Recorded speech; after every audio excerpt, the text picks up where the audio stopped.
Hello friends, welcome to one style cooking.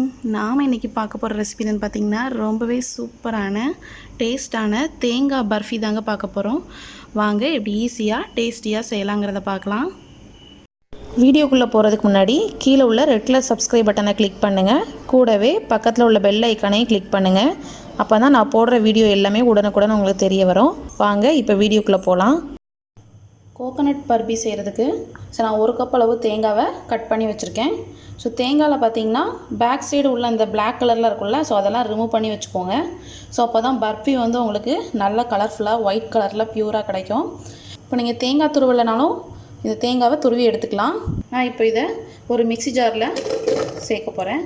So mixie ஜாரில் சேர்த்து நம்ம துருவல் மாதிரி லைட்டாக 2 அடி அடித்து எடுத்துக்கோங்க. ஸோ பாருங்கள், இந்த அளவுக்கு நல்லா துருவி எடுத்துக்கோங்க. இப்போ நம்ம பர்ஃபி செய்ய ஆரம்பிச்சிடலாம். ஒரு கனமான ஒரு கடாயை எடுத்துக்கலாம். ஸ்வீட் செய்கிறப்ப எப்போவுமே ஒரு கனமான கடாயை எடுத்துக்கோங்க.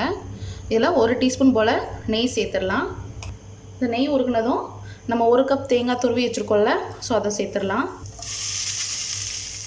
நல்லா ஃப்ரெஷ்ஷாக உள்ள தேங்காயை எடுத்துக்கோங்க, அப்போ தான் டேஸ்ட் ரொம்ப நல்லாயிருக்கும். ஸோ இந்த நெய்யிலே வந்து பார்த்திங்கன்னா இந்த தேங்காவை லைட்டாக வதக்கிக்கலாம்.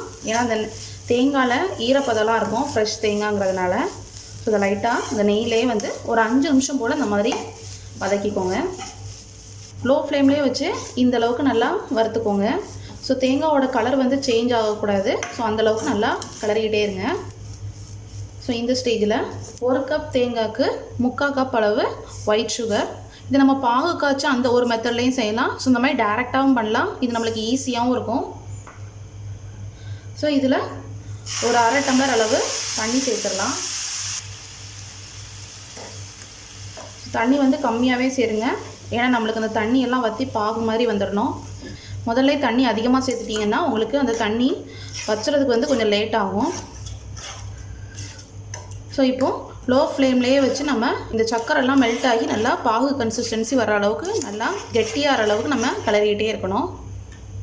இப்போ ஒரு 5 மினிட்ஸ் வரை இப்படியே கிளறிக்கிட்டே இருக்கலாம். 5 மினிட்ஸ் கழித்து பார்க்கலாம். இப்போ 5 மினிட்ஸ் கழித்து பார்த்தீங்கன்னா உங்களுக்கு இந்த கன்சிஸ்டன்சியில் இருக்கும். ஸோ பார்த்தீங்கன்னா உங்களுக்கு நல்லா கட்டியாக ஆரம்பிச்சிருக்கு. இந்த ஸ்டேஜில் ஒரு 1/2 டீஸ்பூன் போல் ஏலக்காய் தூள் சேர்த்துடலாம். ஏலக்காய் தூள் சேர்த்து நல்லா மிக்ஸ் பண்ணிக்கோங்க. ஸோ இன்னும் ஒரு 2 நிமிஷம் இந்த மாதிரி மீடியம் ஃப்ளேமில் வச்சு குக் பண்ணுங்கள். இது நல்லா திக்காகட்டும். ஸோ பாருங்கள், 2 நிமிஷம் ஆகிட்டு பாருங்கள், இந்த சுகர் சிரப்பெல்லாம் நல்லா திக்காகி வந்திருக்கு.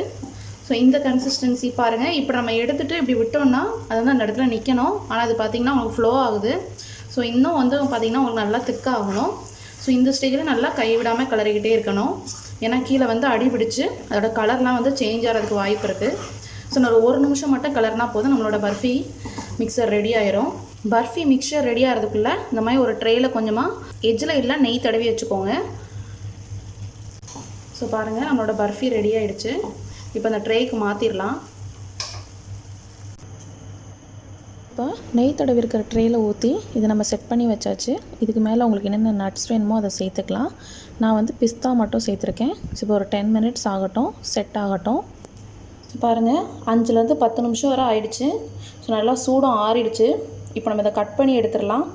ஸோ ரொம்ப லேட் ஆச்சுன்னா உங்களுக்கு வந்து பர்ஃபி வந்து ரொம்ப ஹார்டாயிரும். அதனால் இப்போ கட் பண்ணி எடுத்துடலாம்.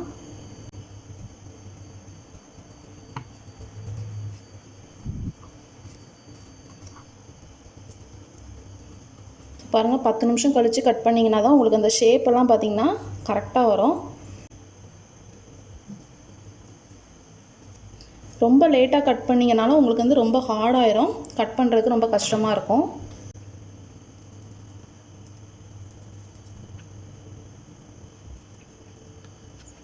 பாருங்கள், நம்மளோட சூப்பரான தேங்காய் பர்ஃபி ரெடி ஆகிடுச்சு. ஸோ பாருங்கள், ரொம்பவே சூப்பரான டேஸ்டான நம்மளோட தேங்காய் பர்ஃபி ரெடி ஆகிடுச்சு. ரொம்பவே நல்லா வந்திருக்கு பாருங்கள். ஸோ இந்த ரெசிபி உங்கள் வீட்லேயும் ட்ரை பண்ணி பாருங்கள். இந்த ரெசிபி பிடிச்சிருந்துச்சின்னா நம்ம சேனலை லைக் பண்ணுங்கள், ஷேர் பண்ணுங்கள், சப்ஸ்கிரைப் பண்ணுங்கள், மறக்காமல் கமெண்ட் பண்ணுங்கள். தேங்க்யூ.